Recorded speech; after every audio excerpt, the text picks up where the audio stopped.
আমার বাড়ির পাশেই আমার বিয়ে হয় 2016 সালের ডিসেম্বরের 28 তারিখে।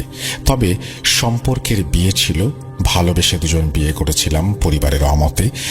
বাবার বাড়ি থেকে এক বাড়ি পরেই আমার শ্বশুর বাড়ি, আর শাশুড়ি বিয়ের সময় ছিল বিদেশে, বাইরের একটি দেশে। বাড়িতে ছিলাম আমি, আমার হাজবেন্ড, শ্বশুর, দেবর, একটা ননদ। তার বিয়ে হয়ে গেছে অনেক আগেই। আর বলে রাখা ভালো, আমার হাজবেন্ড আমার বড় আপার ক্লাস ফ্রেন্ড ছিল, তাই বয়সের অনেক ডিফারেন্স ছিল আমাদের। আর একটা কথা, সেটা হলো আমার হাজবেন্ডের আগের একটা বিয়ে ছিল, সেই স্ত্রী ঘরে ছিল, একটা কন্যা সন্তান। আজ সেই সন্তানের বয়স 7 বা 8 বছর। তবে তখন সেই স্ত্রী আমার বিয়েরও 2 বছর আগে বিদেশে সৌদি আরবে যাওয়ার উদ্দেশ্যে তাকে ডিভোর্স দিয়ে চলে গেছে। তার সন্তানকে নিয়ে যায়নি, সেই সন্তান তার নানুর কাছে থাকে, অর্থাৎ রংপুরে। তাদের ডিভোর্স হয়ে গেলে 2 বছর পর আমার সাথে আমার হাজবেন্ডের বিয়ে হয়। তবে আমার পরিবার থেকে সবাই ছিল এর অমতে, কারণ আমি একজন অবিবাহিত মেয়ে এবং সে একজন বিবাহিত পুরুষ। তাই আমার পরিবার থেকে কোনোভাবেই মেনে নিচ্ছিল না। আর সে কারণেই আমি গোপনে বিয়ে করি, কাউকে না জানিয়ে, শুধু আমার শ্বশুরের মত নিয়ে। আমার ননদের বাসায় আমার বিয়ে হয়। 1.5 বছর ভালোই কাটলো। হঠাৎ জীবনে কালো অধ্যায় নেমে আসলো 2018 সালে। আমার শাশুড়ি দেশে ফেরেন। দেশে ফিরে যখন বাড়িতে আসলেন তখন মোটামুটি ভালোই ছিল। তবে বলে রাখি, আমার শাশুড়ি আমাকে একটু অপছন্দ করতেন, কারণ আমার গায়ের রং ছিল কালো, আর আমার বাবার আর্থিক অবস্থাও তেমন ভালো ছিল না। তাই শাশুড়ির একটু অমতি ছিল এই বিয়েতে। প্রথম অবস্থায় শাশুড়ি আমার সাথে ভালোই ব্যবহার করছিলেন। আমিও নতুন নতুন মা কাছে পেয়ে তার মায়া, মমতা, স্নেহ, ভালোবাসায় সমস্ত অত্যাচার, ঘৃণা আমি সেগুলো চোখে দেখতে পাইনি, কারণ মুখোশের আড়ালে ছিল আমার প্রতি ঘৃণা ও রাগ। কিন্তু আমার অনেক ছোটবেলায় মা মারা গেছেন। আমার মা মারা গেছেন 2008 সালে। তাই মায়ের ভালোবাসা, স্নেহ আমি ওগুলো কিছুই চোখে দেখিনি। মাঝে মধ্যে শাশুড়ি আসার আগে আমার সাথে আমার হাজবেন্ডের খুঁটিনাটি ঝগড়া হতো, কিন্তু তখনও আমাদের মধ্যে তেমন বড় কোনো ঝামেলা হয়নি। সারাদিন আমি আর আমার হাজবেন্ড যত ঝগড়াঝাটি করি না কেন, রাতে দুজনেই সমস্ত রাগ, অভিমান ভুলে যেতাম। কিন্তু শাশুড়ি আসার পর থেকেই কেমন যেন উল্টোটা হওয়া শুরু করলো। আমার হাজবেন্ড আমার হাতের রান্না ছাড়া কিছুই খেতে ভালোবাসেন না। এখনো একই রকম আছেন। যে যাই করুক, সারাদিন চলে গেলেও রাতে সে আমার হাতের রান্না খেতে খুব ভালোবাসতো। আমার বাবার বাড়ির কাছে হওয়ায় আমি কখনো বাবার বাড়িতে গিয়ে একটা রাত কাটাতে পারিনি, কারণ আমি কখনো চাইনি আলাদাভাবে থাকতে। হঠাৎ একদিন আমার আর আমার হাজবেন্ডের বিরাট এক ঝগড়ার সৃষ্টি হয়, সামান্য কিছু নিয়ে। বলে রাখা ভালো, আমার হাজবেন্ডের প্রথম স্ত্রীর সাথে আমার শাশুড়ি, ননদ, দেবর তারা সবাই কথা বলতেন, যোগাযোগ করতেন নিয়মিত এবং সেখানে যেতেনও। কিন্তু আমার হাজবেন্ডকে আমি কখনোই দেখিনি তার সাথে কথা বলতে। যখন শাশুড়ি বাড়িতে আসে তার 15 থেকে 20 দিন পর থেকেই আমার হাজবেন্ড গোপনে সেই আগের স্ত্রীর সাথে যোগাযোগ শুরু করেন। আমি একদিন বুঝতে পারায় সে একটু অন্যমনস্ক হয়ে যায়। তবে আমি কিছুই বলতাম না। আমার সামনে বসে আমার শাশুড়ি তার আগের ছেলের বউয়ের সাথে কথা বলতো, তবে আমি ওটাতেও কিছু মনে করতাম না, কোনো প্রতিবাদ করিনি। তারপরেও আমার জীবনের সেই কালো অধ্যায় যখন শুরু হলো 2018 থেকে, আমার জীবনে শুধুই দুঃখ আর কষ্ট। আমি যেন বাবার বাড়ি থেকে 4-5 দিন ঘুরে আসি, এরকম একটা কথা আমার শাশুড়ি আমাকে বলতেন। কিন্তু আমার বাবার বাড়ি কাছে। আমি বলতাম যে আমি শুধু শুধু ও বাড়িতে কেন যাব, আমার ভালো লাগে না, আর আপনার ছেলেও পছন্দ করে না। আর এগুলো বলাতে মাঝে মাঝে আমার হাজবেন্ডের সাথে আমার ঝগড়াও হতো। একদিন ঝগড়ার পর আমি আমার বাবার বাড়ি চলে আসি। সারাদিন কেটে গেল। রাতে মনে করলাম যে হয়তো আমার হাজবেন্ড আসবে, তাই তার জন্য রান্না করে খাবার রুমে নিয়ে বসে আছি। কিন্তু রাত 12টা বাজে, সে আসে না। তারপর এভাবেই পুরো রাতটা কেটে গেল। মাঝে মধ্যে আমি তাকে ফোন দিয়েছিলাম, তবে তার ফোন বন্ধ পাচ্ছিলাম। তাই ভাবলাম সে হয়তো রাগ করে ফোন বন্ধ রেখেছে। আমি ফজরের নামাজ শেষ করে শ্বশুর বাড়িতে চলে আসি। এসে দেখি আমার হাজবেন্ড ঘুমিয়ে আছে, আর আমি সকালে প্রতিদিনের মতো বাসি কাজ করে রান্নার জন্য রান্নাঘরে গেলাম। এগোতেই দেখি শাশুড়ি উঠে বের হয়ে আসলো। শাশুড়ি বলল, কি হয়েছে, এত সকালে রান্না করছো কেন? আমি বললাম, মা, অনেক সকালে উঠে পড়লাম, তাই ভাবলাম রান্না শুরু করি। তারপর শাশুড়ি বলল, তুমি কখন আসছো? বললাম, এই কিছুক্ষণ হলো। এভাবেই কেটে গেল 2 দিন। 3 দিনের মাথায় হলো বৈশাখী ঝড়ের মতো আমার সংসারে শুরু হলো এক দারুণ অশান্তি। হাজবেন্ড মোটেই আমাকে দেখতে পারছেন না। একদিন তো আমাকে প্রচুর পরিমাণে মারধর পর্যন্ত করলেন। এক পর্যায়ে গ্রাম্যভাবে ছাড়াছাড়ি হয়ে যাবার প্রস্তুতি হচ্ছিল। আমি জানতে পারি যে আমার শাশুড়ি নাকি গ্রামের খুব প্রভাবশালী একজন, আমি তার নাম উল্লেখ করছি না, ওই ব্যক্তিকে বলেছে যে আমাদের তালাক করিয়ে দিতে, কাবিনের টাকা দিয়ে দেবে, যে কোনো কিছুর বিনিময়ে যেন তালাক হয়ে যায়। কারণ শাশুড়ি জানতো যে আমার সাথে ওনার ছেলের তালাক হয়ে গেলে ওনার ছেলে সেই প্রথম স্ত্রীর বাড়িতে চলে আসবে, আবার তার সাথে বিয়ে দেবে, আর সে বিদেশে থেকে যে টাকা পয়সা এনেছে সেগুলো তার হবে। কিন্তু গ্রাম্যভাবে যখন সবাই বসলো তখন আমাকে জিজ্ঞেস করেছিল যে আমি কি করব, আমি কি আমার সংসারে ফিরে যেতে চাই নাকি বাবার বাড়িতে যেতে চাই। কারণ আমাকে খুব মারধর করেছিল, আমি খুবই অসুস্থ ছিলাম ওই মুহূর্তে। কিন্তু তবুও আমি বলেছিলাম না, আমি আমার শ্বশুর বাড়ি যাব, কারণ বিয়ে মানুষের জীবনে একটাই হয়, আর আমার সেটা হয়ে গেছে। তাই আমি যত কষ্টই হোক না কেন শ্বশুর বাড়িতেই ফিরে যেতে চাই। তারপর স্বাভাবিকভাবে আমি বাড়িতে চলে আসলাম। গ্রামের লোকজন সবাই মিলে আমাকে আমার শ্বশুর বাড়িতে ফিরিয়ে দিয়ে গেল। কিন্তু শাশুড়ির মনে তখন লেগেছিল আগুন, কারণ শাশুড়ি তো এটা চায় নাই। তাই শাশুড়ি গোপনে গেল আমার গ্রাম থেকে আরো একটু দূরের আরেকটি গ্রাম, সেই গ্রামটির নাম মোষখোলা, এবং সেখানে একজন কবিরাজ ছিলেন যিনি মানুষের ক্ষতি করার জন্য বিভিন্ন ধরনের কাজ করতেন। অর্থাৎ তিনি স্বামী স্ত্রী তালাক করানো ইত্যাদি যে সমস্ত বাজে কাজ আছে সেই কাজগুলোই তিনি করতেন। এবং সেখানে গিয়ে আমার শাশুড়ি তাকে আমার বিষয়ে জানায়, আমার কিছু চুল, আমার পরনের গোপন কিছু কাপড় তার কাছে নিয়ে যেতে হবে, এরকম একটা কথা তিনি বলেন আমার শাশুড়িকে। শাশুড়ি বাড়িতে ফিরে আসেন।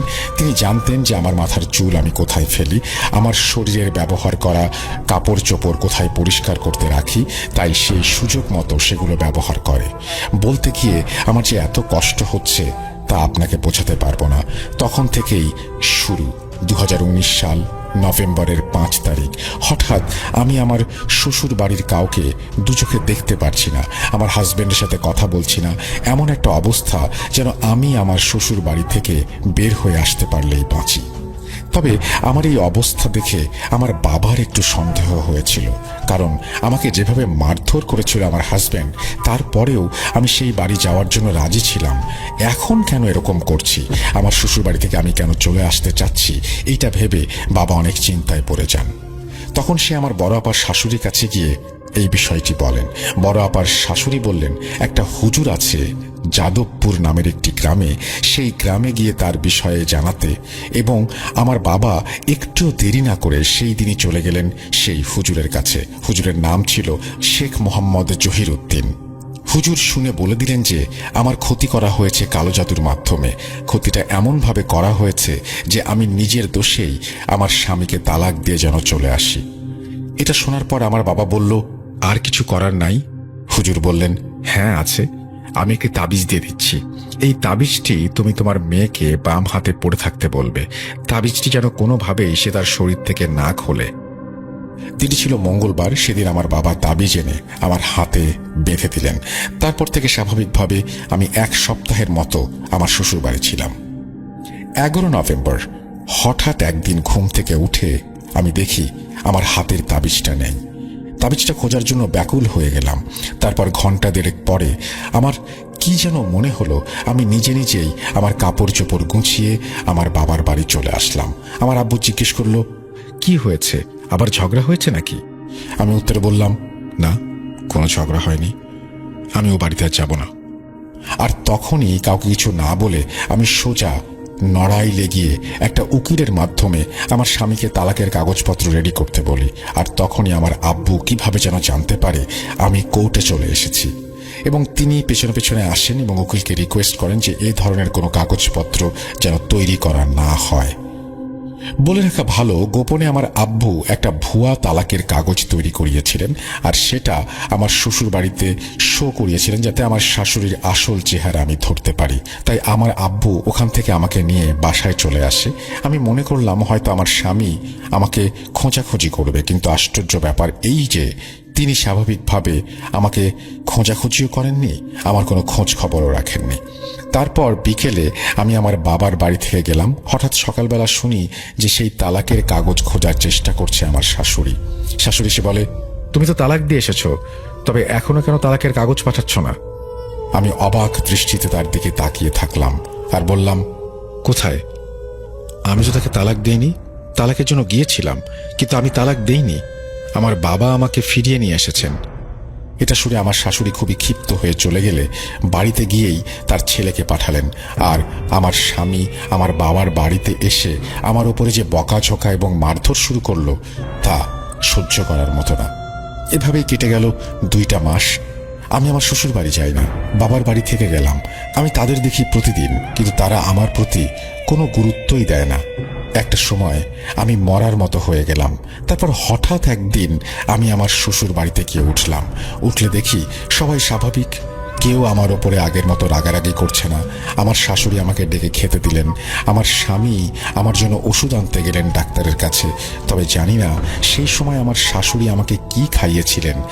একেবারেই ওইখান থেকেই আজ অবধি আমার শরীর ভালো হলো না। 2 দিন শ্বশুর বাড়ি ছিলাম। তারপর হঠাৎ করে দেখি আমার ছাদের ওপরে বাড়ন্ত সিম গাছটি মারা গেল। একবার যেন মনে হলো গাছটা হয়তো রোদে শুকিয়ে গেছে, কিন্তু তখন ছিল বর্ষাকাল। গাছের এই ধরনের কোনো ক্ষতি হবার কথা না।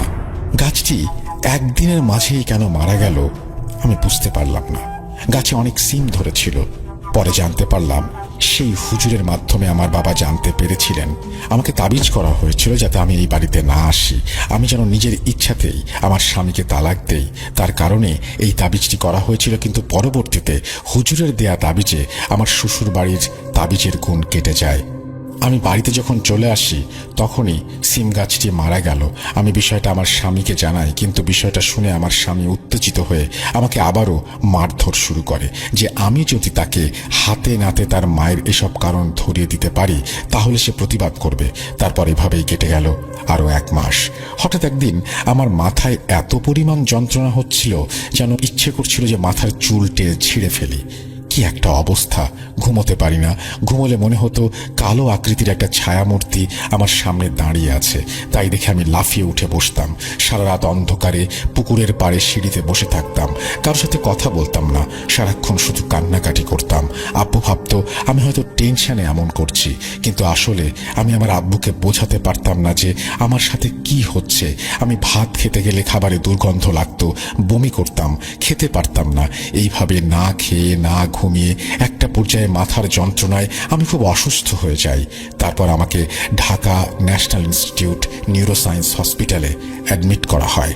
তখন ওখান থেকে বলে আমার শরীরে কোনো রোগ নেই, আমি একেবারেই সুস্থ। আমাকে যেন বাড়ি নিয়ে যাওয়া হয়। তারপর আমার বাবা 2 দিন পরে আমাকে বাড়িতে নিয়ে আসে। তখনই হলো দুর্ঘটনা। আমি ঘুমিয়ে থাকলে মনে হতো কেউ যেন আমার মাথায় আঘাত করছে, আর তখনই আমি চিৎকার চেঁচামেচি শুরু করতাম। নিজের মাথার চুল টেনে ছেড়ে চেষ্টা করতাম। আমার বাবা বা আমার মা বা আমার ছোট ভাই আমার কাছে আসলে আমি তাদেরকেও মারধর শুরু করতাম। এইভাবে একটা পর্যায়ে আমি পাগল হয়ে গিয়েছিলাম। সবাই আমাকে ধরে নিয়েছিল। সংসারের শোকে আমি অপ্রকৃতস্থ হয়ে গিয়েছি। আমার শাশুড়ি বা আমার স্বামী কিন্তু আমার খোঁজ নিতে আসেনি, আর এই কারণে আমি মনে মনে কষ্ট পেতাম। অবশেষে যার হাত ধরে, যাকে ভালোবেসে এত কিছু করলাম, মা বাবা ভাই বোন সব ত্যাগ করেছিলাম, আজ বিপদের সময় সেই স্বামীও আমাকে ত্যাগ করলো। এইটা ভেবে আমি ডিপ্রেশনে চলে যাই। তারপরে আমার অবস্থা প্রায় মরার মতো বলতে পারেন। আমি অর্ধেক মরা হয়েছিলাম, শুধু বসেই থাকতাম। কখন রাত কখন দিন কিছুই আমি টের পেতাম না। হঠাৎ একদিন সেই হুজুর আমাদের বাড়িতে আসেন। এসে আমাকে দেখে বলেন আমার নাকি খুব খারাপ অবস্থা, তাড়াতাড়ি আমার ব্যবস্থা নিতে হবে, না হলে আমি মারা যাব। তারপর হুজুর আমাকে নিয়ে ফজরের আজানের সময় আমাদের রুমে পাক পবিত্র করে আমাকে বসালেন। তারপর উনি কিছু দোয়া কালাম পাঠ করলেন। আমাকে পড়া পানি দিয়ে গোসল করতে বললেন। 3 রাস্তার মোড়ে আমার মা আমার আপা মিলে সেই হুজুরের পরে দেয়া পানি দিয়ে আমাকে গোসল করালেন। গোসল করিয়ে সাদা কাপড় পরিয়ে আমাকে হুজুরের সামনে বসালেন। বসানোর পরে হুজুরের সাথে ছিল তুলারাশির এক ব্যক্তি। সেই তুলারাশির ব্যক্তির হাত চালান দিয়ে আমাদের বাড়ি থেকে 9টা তাবিজ ওঠালেন। সেই তাবিজগুলোর একটি ছিল আমাদের রান্নাঘরের চুলার ভেতর, আরেকটি ছিল বাড়ির পশ্চিমে পাশের আম গাছের ডালে ঝুলন্ত অবস্থায়। আমার পরনের কাপড় দিয়ে পেঁচিয়ে সেটাকে বাঁধা হয়েছিল। তাবিজটা যত বাতাসে দুলবে ততই নাকি আমি পাগলের মতো আচরণ করব। 3 নম্বরটা ছিল আমার শ্বশুর বাড়ির সোজাসুজি মাঝ বরাবর যে রাস্তা, সেই রাস্তায়। সেই রাস্তার মাঝে দেয়া হয়েছিল কারণ যাতে আমি আমার শ্বশুর বাড়ি যাওয়ার নাম না নিই। 4 নম্বরটা ছিল আমার রুমের ভেতরে ভেন্টিলেটরের ভেতরে, যাতে আমার স্বামী আমার সাথে কোনো রকমের যোগাযোগ না করে, আমার চেহারাও যেন সে না দেখে। 5 নম্বরটা দিয়েছিল আমার বাড়ি ঢোকার রাস্তার সামনে, যাতে আমি বাড়ি থেকে বের হয়ে নিজের ইচ্ছায় আমার স্বামীকে তালাক দিয়ে আসি। 6 নম্বরটা রেখেছিল আমার বাড়ির উঠোনের মাঝে পুঁতে। রূপোর তাবিজ ছিল সেটি, এবং পুঁতে রাখা হয়েছিল যাতে আমি যতই ওখানে পা দেব ততই আমার মাথায় যন্ত্রণা বাড়বে, স্বামীকে দেখতে পারবো না এবং তার থেকে ক্রমশ দূরে সরে যাব।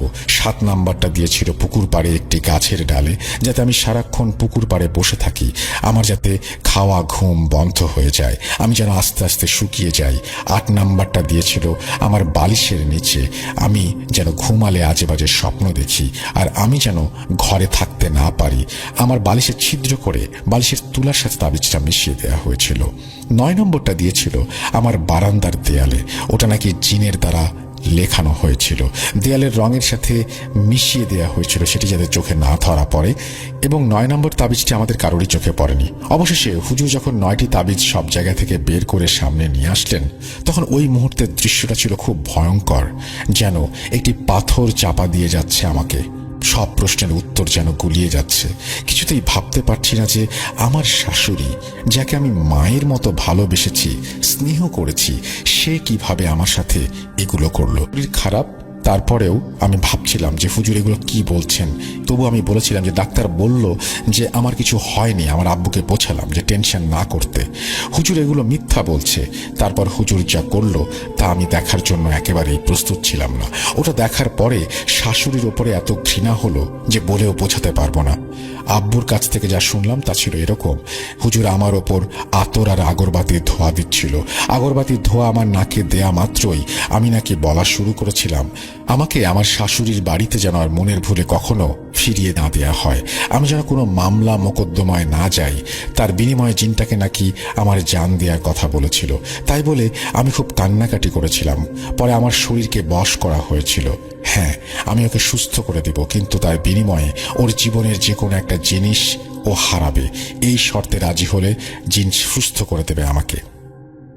আচ্ছা, তিনি যেভাবে লিখেছেন এভাবে বোঝাটা খুব মুশকিল। আমি একটু বলি যে কোনো একটা ভাবে প্রমিস করা হয় এরকম যে সেই সম্পর্ক যদি ছিন্ন করে বা ওই বাড়িতে না যায় বা সব মামলা মোকদ্দমা কোনো কিছু না হয়, তাহলে যেটা হবে সেটা হচ্ছে জীবনের বিনিময়ে এরকম একটা শর্ত দেওয়া হয়েছিল। আমি ঠিক জিনিসটা খুব ক্লিয়ার না, আমি আরও একবার পড়ার চেষ্টা করছি যে হুজুর যেটা বলেছিলেন সেটা হচ্ছে যে স্বামীর কাছে আমি যেন স্বেচ্ছায় তালাক দেই, এবং তার বিনিময়ে জিনকে দেওয়ার কথা ছিল হচ্ছে যিনি লিখছেন তার জীবন। এবং তারপরে হুজুর একটা সমাধানের জায়গায় নিয়ে আসেন, তখন বলেন যে তার জীবনের খুব গুরুত্বপূর্ণ একটা জিনিস জিনটিকে দিয়ে দিতে হবে, তাহলে সেই শর্তে হয়তো জিনটা রাজি হবে, এরকম একটা কথা তিনি বলেছিলেন আর কি। তো যাই হোক, আমি আবারও পড়ে যাচ্ছি যেভাবে লিখেছেন উনি সেভাবেই। কিছুক্ষণ পর আমি খুব কান্নাকাটি করি কিছুক্ষণ, এবং এবং তিনি আমাকে বলেন যে একটা খুব মূল্যবান জিনিস আমার কাছ থেকে নেবেন। কিছুক্ষণ পর আমার হুঁশ ছিল না। আমি আব্বুকে বললাম যে হ্যাঁ, আমি আমার আব্বু তখন বলেছিলেন যে আমার মেয়ের জন্য আমি সব কিছু করতে পারি, আমার মেয়ের জীবন যেন ভালো হয়ে যায়, সে যেন সুস্থ হয়ে ওঠে, কি চায় সে। তারপরে আমার কাছে যে জিনটি ছিল, সেই জিনটি যেটা চেয়েছিল সেটা হচ্ছে আমার চোখের দৃষ্টি সে নিয়ে যাবে, এবং 50-60 বছরের বৃদ্ধ যেমন চোখে ঝাপসা দেখে, আমি ওনাকে সেরকম ঝাপসা দেখব, এবং তার বিনিময়ে সে আমাকে সুস্থ করে দেবে। আর বাকি ঘটনা আমি আপনাকে বলতে পারবো না রাসেল ভাই, কারণ আমার জীবনে এত বড় একটা দৃশ্য আমি আজ পর্যন্ত ভুলতে পারি না। আমি ঘুমোতে পারি না, রাতে সেই দৃশ্যটা মনে পড়ে যায়। আজও আমি 19 সাল থেকে 22 সাল এই 2টা বছর আমি এখনো চোখে ভালো মতন দেখতে পাই না, আমি বই পড়তে পারি না, আমি নিজের নখ কাটতে পারি না, কারণ চোখে এতই সমস্যা। তবে অনেক বড় বড় ডাক্তার দেখিয়েছি, যেমন Dhaka Khamarbari Islamic eye hospital, Gopalganj Sheikh Rehana eye hospital, Khulna Bangladesh eye care hospital, এমনকি আমি ভারতের মাদ্রাজে গিয়েও আমার চোখের অপারেশন করাই। 6 লাখ টাকা সেখানে খরচ করে এসেছি, এখনো আমি চোখে দেখতে পাই না। খুব কষ্ট করে আপনাকে ভয়েসে টাইপ করে পাঠাচ্ছি, আমি খুবই দুঃখিত, আমি আসলে বুঝতে পারি, তাই জন্য লেখাগুলো এরকম লাগছিল। আমি এখন বুঝতে পারছি কেন আপনার লেখা মাঝে মাঝে একটু অন্যরকম হয়ে গেছে, কারণ আপনি ভয়েসের মাধ্যমে টাইপ করেছেন, সেই জন্যই আমার লেখাটা মাঝখানে মাঝখানে একটু ছাড়া ছাড়া লাগছিল। কিন্তু আমি খুবই আপনার প্রতি কৃতজ্ঞ যে আপনি এই ঘটনাটি আমাকে পাঠিয়েছেন, এবং আমি খুবই আপনার জন্য দোয়া করি এবং আপনি যেন সুস্থ হয়ে ওঠেন। যাই হোক, তিনি আমাকে এই ঘটনাটি জানিয়েছেন এবং তিনি তারপরে বলছেন যে ঘটনাটা জানালাম রাসেল ভাই, জানি না কতটা নিকৃষ্ট, নিচে নামলে মানুষ এমন কিছু করতে পারে। এখনো আমার শাশুড়ির জন্য দোয়া করি যেন আল্লাহ তাকে হেদায়েত দেন। ওই দিন থেকে আমার স্বামী অনেকটাই পরিবর্তিত হয়ে গেছে, সে এখন আমার খুবই যত্ন করে। এখন আমার শ্বশুর বাড়ি থেকে ঢাকাতে আমরা চলে এসেছি, স্বামী স্ত্রী দুজন মিলে ঢাকায় একটা বাসা ভাড়া করে থাকি। তবে আমার কোনো সন্তান নেই, জানি না এখনো কি আমার শাশুড়ি আমার জন্য বদদোয়া করেন কিনা। আমার কোনো সন্তান হয় না, আমি আল্লাহ তালার কাছে দোয়া করি আল্লাহ তালা যেন তাকে হেদায়েত করেন, এবং আমার আব্বু আম্মু ও পরিবারের অন্য সদস্যদের নামে মামলা করার জন্য উনি প্রস্তুতি নিয়েছিল, বা অনেক কিছু সাক্ষী জোগাড় করেছিল, আমাকে বশ করার চেষ্টা করেছিল। সেই দিনটাতে হুজুরকে জিজ্ঞেস করা হয়েছিল যে কার দ্বারা আমার এই ক্ষতি করা হয়েছে। সেই দিন হুজুর তার নামও বলেছিল, যার কাছে গিয়ে আমার শাশুড়ি আমার ক্ষতি করার সমস্ত ব্যবস্থা করে এসেছিলেন। আমি আল্লাহকে বিশ্বাস করি, আমি জানি একদিন হলেও আমার শাশুড়ি আমাকে মেনে নেবেন এবং আমাকে বুঝতে পারবেন, এবং আমি সেই বিশ্বাসেই এখনো বেঁচে আছি। এই কথা অলৌকিক নাকি অন্য কিছু জানি না, তবে ওই রাতটার কথা সারা জীবন মনে থাকবে। বছর 3 আগের ঘটনা। 250 বেড হাসপাতাল, খুলনা মেডিকেল কলেজ থেকে সোনাডাঙ্গার দিকে আসছিলাম বাইকে করে। পথিমধ্যে রওশনারা ক্লিনিকের কিছু আগে ঘটেছিল ঘটনাটি। বাইকের স্পিড 30 কিলোমিটার হবে হয়তো।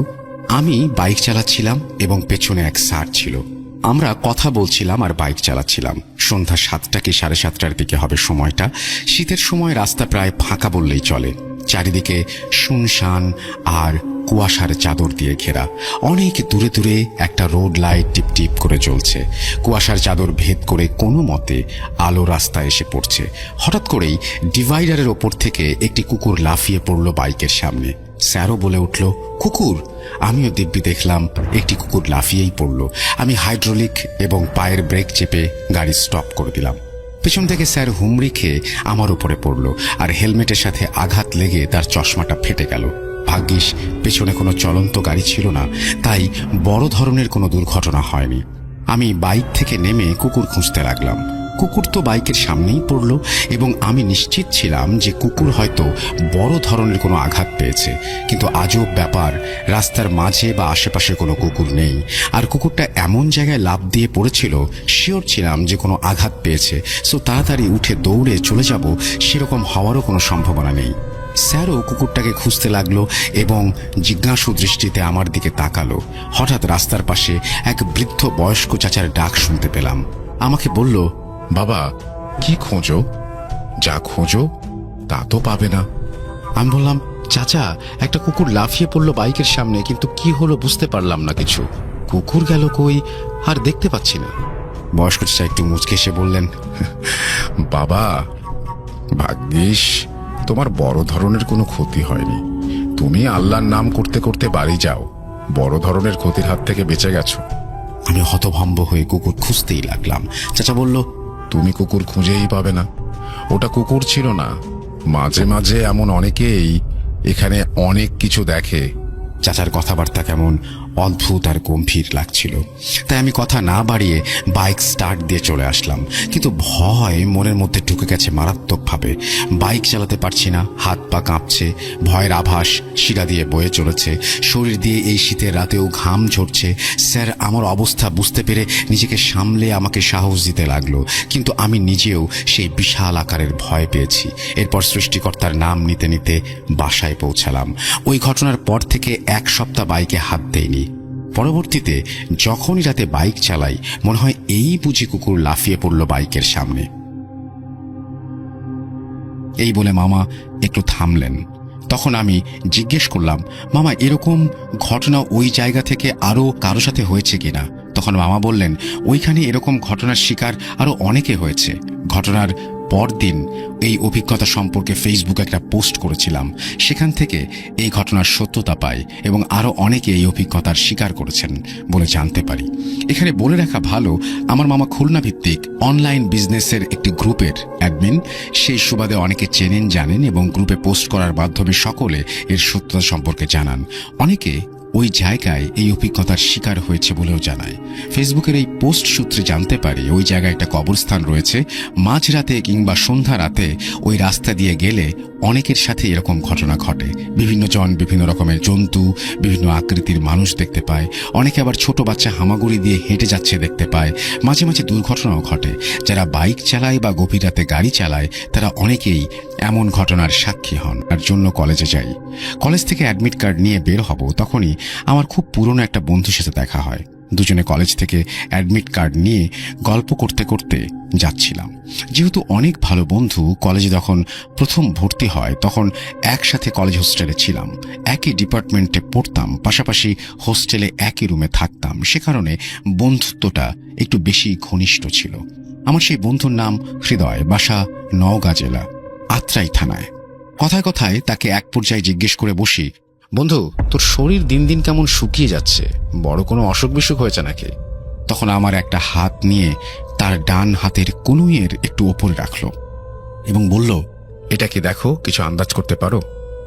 শার্টের ওপরে হাত দিয়ে আমি একটু আমতা আমতা করে বলি, মনে হচ্ছে একটা তাবিজ। তখন হৃদয় বলল, হ্যাঁ বন্ধু, তাবিজ এটা। তখন একটু আগ্রহ নিয়ে জিজ্ঞেস করলাম, কিসের তাবিজ এটা?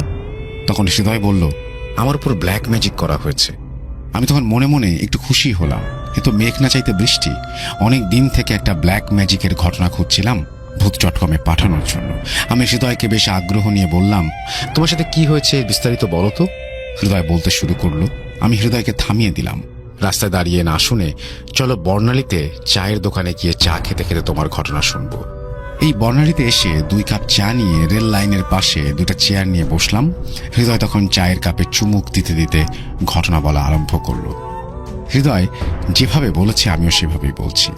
আসলে আমার জীবনে ছোটবেলা থেকে এরকম অনেক ঘটনা হয়েছে। আমাদের খুব কাছের একটা মানুষ আমার উপরে কালো জাদু করেছিল, যার জন্য আমার শরীরের এই অবস্থা দেখছো।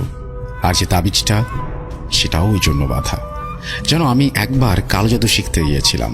বাদ দাও সেসব কথা। কালো জাদু শিখতে গিয়ে কি হয়েছিল সেসব পরে একদিন বলবো। এখন শোনো আমার উপরে কিভাবে কালো জাদু করা হয়েছিল। সময় 2018। আমি তখন এসএসসি পাশ করে রাজশাহীতে তোমাদের সাথে ডিপ্লোমা ইঞ্জিনিয়ারিংয়ে ভর্তি হয়েছি। ছুটিতে গ্রামের বাড়িতে যাওয়ার পর দেখি আমার বড় মা, মানে আমার বড় চাচার বউ, নানা রকমের পিঠা, অনেক ধরনের তরকারি তৈরি করে আমাদের বাড়িতে নিয়ে যেত।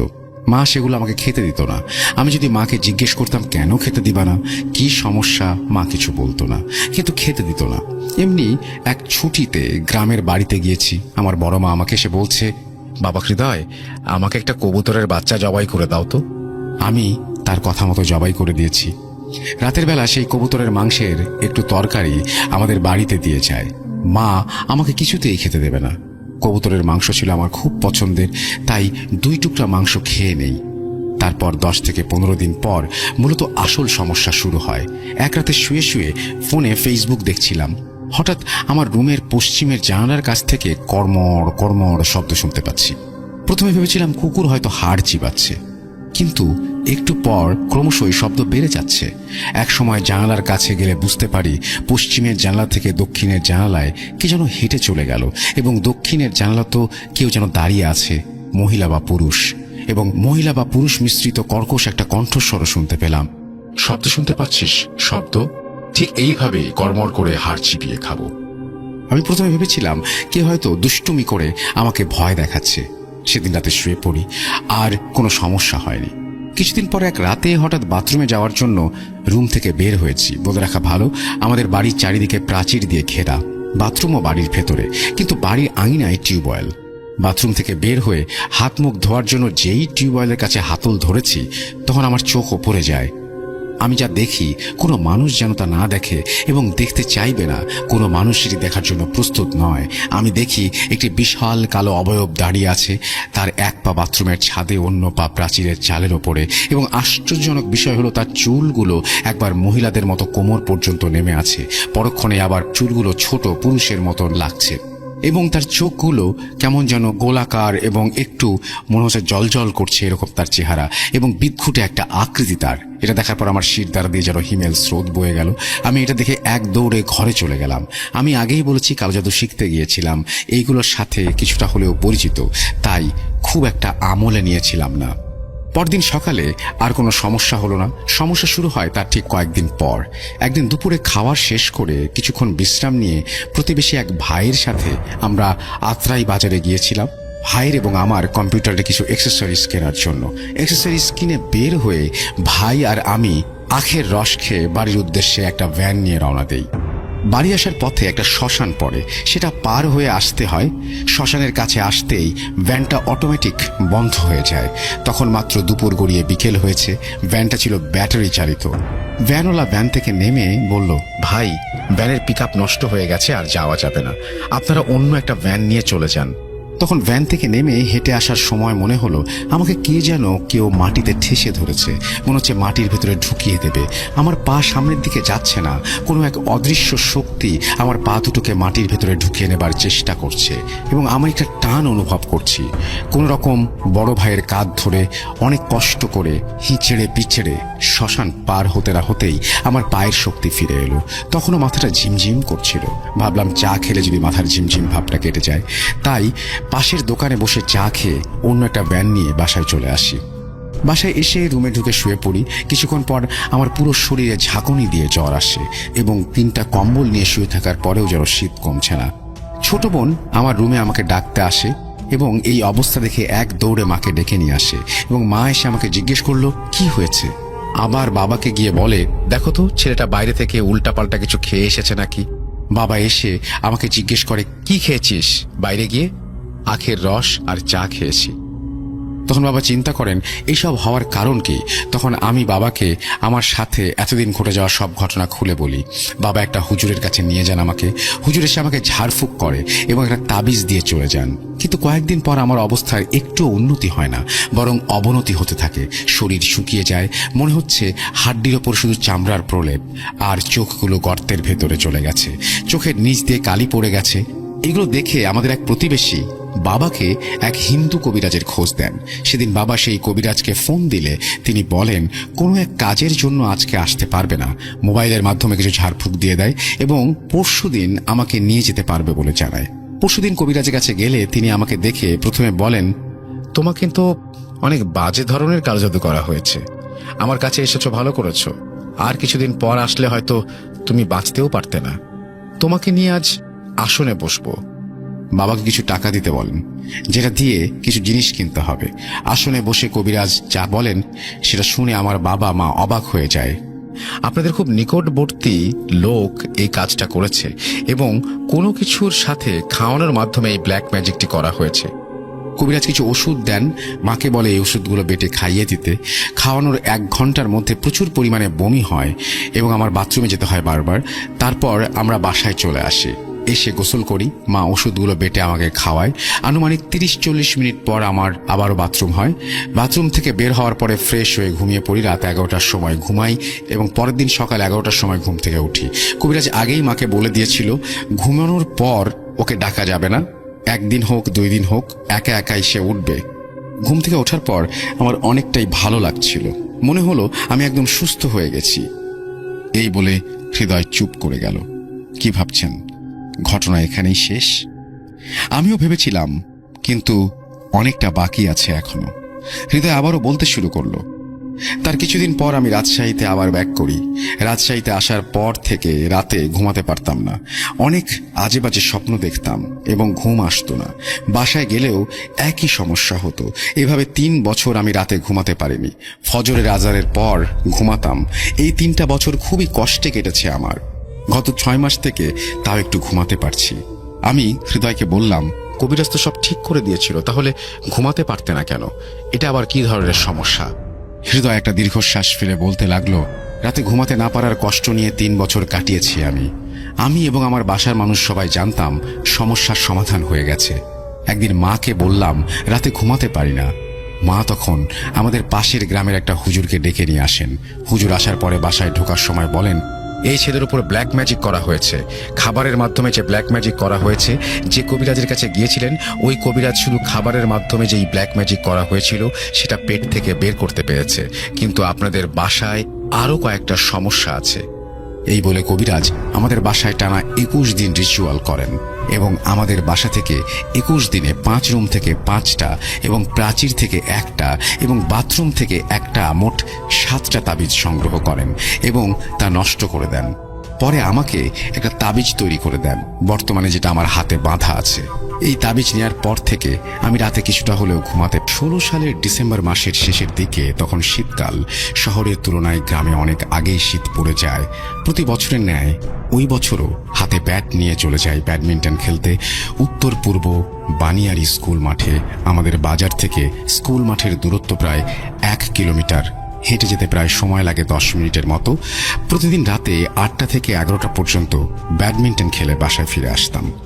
আগে বলে রাখি, স্কুল মাঠে শুধু আমি একাই বাজার থেকে ওখানে খেলতে যেতাম, একাই ফিরে আসতাম। বাজারে ব্যাডমিন্টন মাঠের সিনিয়ররা খেলতো বলে ওখানে খেলতে যেতাম না। তো একদিন রাতে খেলতে খেলতে কখন যে রাত 1টা বেজে গেল সেদিকে কোনো খেয়ালই নেই। আমরা খেলায় তখনও উন্মাদ। তো সবকিছু গোছাতে গোছাতে রওনা দিতে দিতে আমার রাত 1:30 বেজে গেল। স্কুল থেকে বাসায় যাওয়ার রাস্তার পাশ দিয়ে বয়ে গেছে নদী। মিডল পয়েন্ট অর্থাৎ মাঝ বরাবর আসলে 2 পাশ ঘিরে বিশাল বড় বাঁশঝাড়। বাঁশঝাড়ের বাগানটি এত বড় যে দিনের বেলায়ও রাস্তাটি অন্ধকারে পরিণত হয়। দেখতে এমন লাগতো যে প্রকৃতির অপরূপ ছায়া দাঁড়িয়ে আছে, কিন্তু কে জানতো যে এক রাতে এই প্রকৃতি আমাদের জীবনের কাল হয়ে দাঁড়াবে। তো বাঁশঝাড় পেরিয়ে সামনে কিছু দূর গেলেই বাজারে ঢুকতে হলে একটি কাঠের ব্রিজ পাড়ি দিতে হয়। ব্রিজটি যে নদীতে অবস্থিত, এই নদীটি বলেশ্বর নদী এবং এটি একটি ঐতিহাসিক নদী এবং এখন মরা নদী বলেশ্বর বলেই ডাকা ভালো। রাত 1:30টার দিকে রওনা দিলাম বাসায়। 10 মিনিটের রাস্তা। মোবাইলের টর্চ জ্বালিয়ে মিউজিক লাউড স্পিকার দিয়ে হাঁটছি। শীতের ঘন কুয়াশা, 5 থেকে 10 হাতের পরে আর কিছু দেখা যায় না। ঘুটঘুটে অন্ধকার আর ঘন কুয়াশায় একা হাঁটছি। হাঁটতে হাঁটতে যখনই বাঁশঝাড়ের কাছে আসলাম, অন্ধকার যেন তার প্রাণ ফিরে পেল। এত শীতের ভেতরে কোত্থেকে মৃদু গরম বাতাস আর কানে ফিসফিস করে শরীরে হাওয়া দিয়ে গেল। আর মনে হলো মাছ বাজারে আছি। মাছের এত পটকা গন্ধ নাকের ভেতরে আসছিল, যেন নাক বন্ধ করে ফেলি। হালকা টর্চের আলোয় হঠাৎ দেখতে পেলাম ডান পাশের বাগান দিয়ে 3টি মানুষের মতো অবয়ব আমার পাশ দিয়ে হেঁটে আমার সামনে এসে দাঁড়ালো। যা দেখতে পেলাম সেটা দেখার জন্য আমি মোটেও প্রস্তুত ছিলাম না। দেখলাম 3 জন মানুষরূপী অবয়ব 2টি বিড়াল ও একটি কুকুরে পরিণত হলো। ওদের মুখগুলো দেখতে এমন দেখাচ্ছিল যেন অন্য গ্রহের কোনো প্রাণী, এবং হিংস্র এমন ভাব আমি জন্মেও দেখিনি। চোখগুলো যেন একদম রক্ত লাল আর রাগান্বিত চোখে যেন আমার দিকে তাকিয়ে আছে। ঘন কুয়াশার আলোতে যেটুকু দেখেছি আমি ভয়ে শিউরে উঠেছি।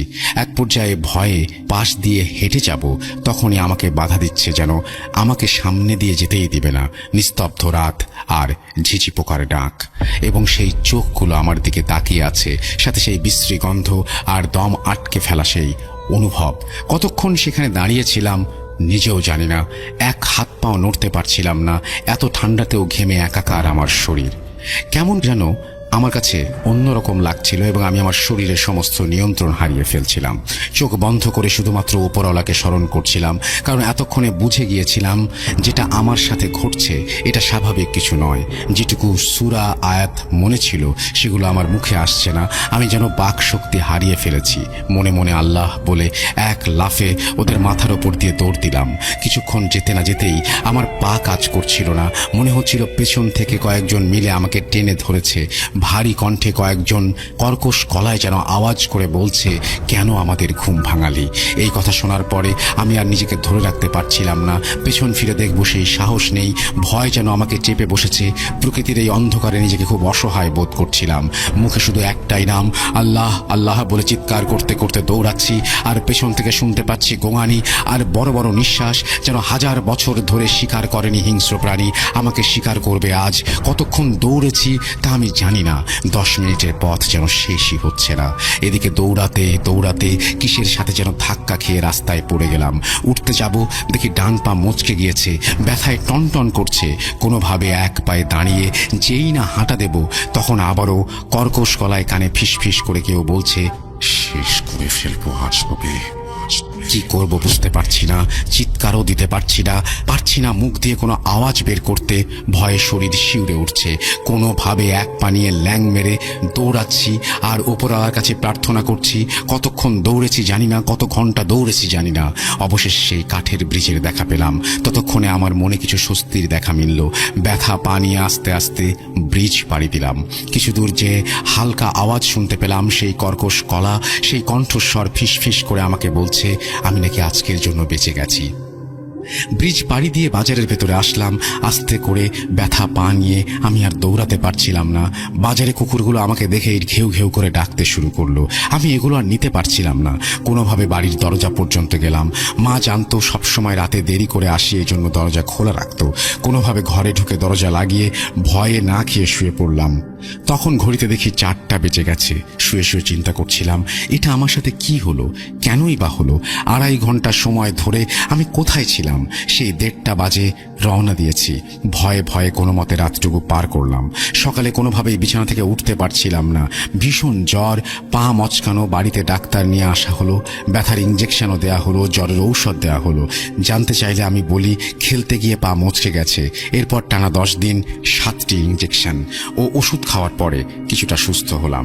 ওই দিন রাতে কি হয়েছিল বিষয়টি আমি কাউকে জানাইনি। পরে আমাদের গ্রামের এক হুজুরের কাছে বিষয়টি খুলে বললাম। প্রসঙ্গত কারণে হুজুরের নামটি বলছি না। তিনি আমাকে জানালেন, ওরা অনেক পুরনো খারাপ জিন, তোমার কপাল ভালো যে তুমি বেঁচে ফিরেছ। এরপর হুজুর আমাকে কিছু রিচুয়াল দেয় এবং পানি পড়া দিয়ে আমার শরীর বন্ধ করে। এরপর কিছুদিন সুস্থ থাকলে আলহামদুলিল্লাহ আমি সুস্থ হয়ে উঠি। তারপরে আমি কোনোদিন স্কুলের মাঠে ব্যাডমিন্টন খেলতে যাইনি। আমার আর কোনো ভয়ের সম্মুখীন হতে হয়নি। ইউএসএতে ওয়াশিংটন ডিসির কাছে একটা অ্যাপার্টমেন্ট কমপ্লেক্সে থাকি। খুবই নর্মাল একটা এরিয়া, কিন্তু তেমন মানুষ নেই। অ্যাপার্টমেন্টটা রেন্ট নেয়ার পর যেটা জানতে পারলাম, এই অ্যাপার্টমেন্ট বিল্ডিংয়ে কোনো টেনেন্ট 2-3 মাসের বেশি থাকে না। খুব ভালো ডিলে পেয়েছিলাম, তাই মনে অন্য চিন্তা আসেনি। রেন্ট নেয়ার 2-3 মাস পর আমার হাজব্যান্ড উইয়ার্ড বিহেভ শুরু করে। কথায় কথায় রেগে যেত, অনেক ঝগড়া করত এবং ঝগড়ার বিষয়গুলো খুব নর্মাল ছিল। খেয়াল করতাম সামটাইমস ওর চোখ অনেক লাল হয়ে যেত।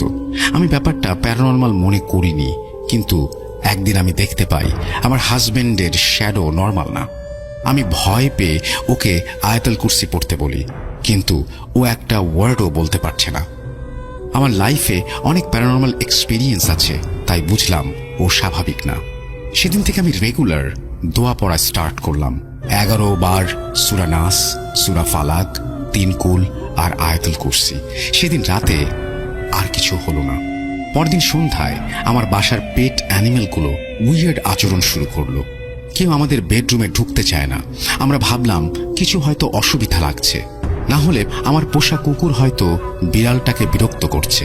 দেখার জন্য আমি আমার হাজবেন্ড ঘুরে দেখলাম বেডরুমের ক্লোজেটের ডোর খোলা, যেটা কখনোই খোলা থাকে না। বন্ধ করতে সামনে আগাতে গেলেই হঠাৎ করে একটা দমকা বাতাস ক্লোজেট থেকে বেডরুমের ডোর দিয়ে বের হয়ে গেল।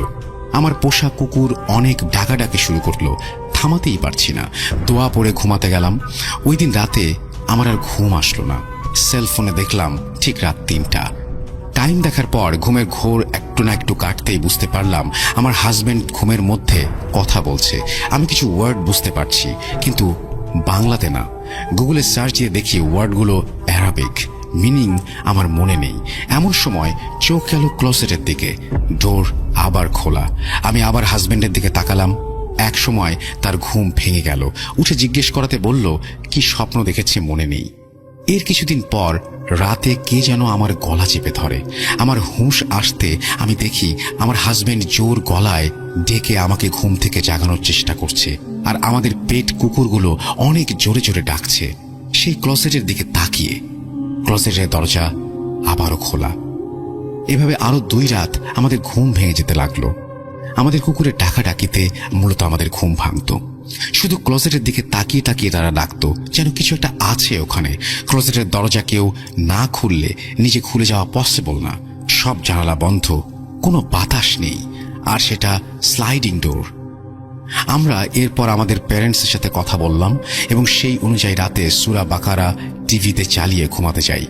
রিমোটটা নাইট স্ট্যান্ডে রাখা ছিল। মাঝরাতে ঘুম ভেঙে যায় আমাদের কুকুরের ডাকে। আমার হাজবেন্ড রুমের লাইট জ্বালিয়ে দেয়। কুকুরগুলো শান্ত হলো।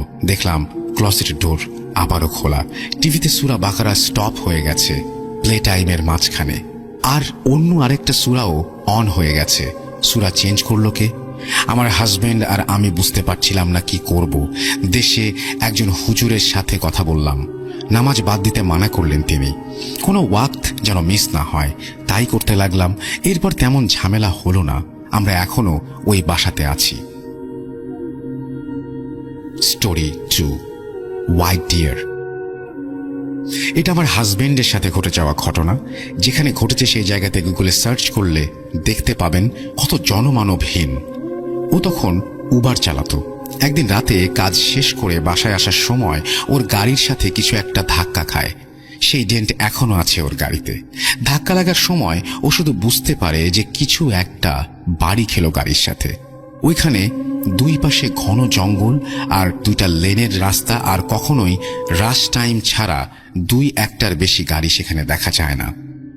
বাড়ি লাগার পর চারিদিকে তাকিয়ে আমরা দেখতে লাগলাম। ও দেখল আশেপাশে কোনো গাড়ি নেই, কোনো অ্যানিমেলও নেই, কিছু নেই। গাড়ির স্পিড ছিল 50 মাইল পার আওয়ার, বাংলাদেশের হিসাবে অলমোস্ট 100।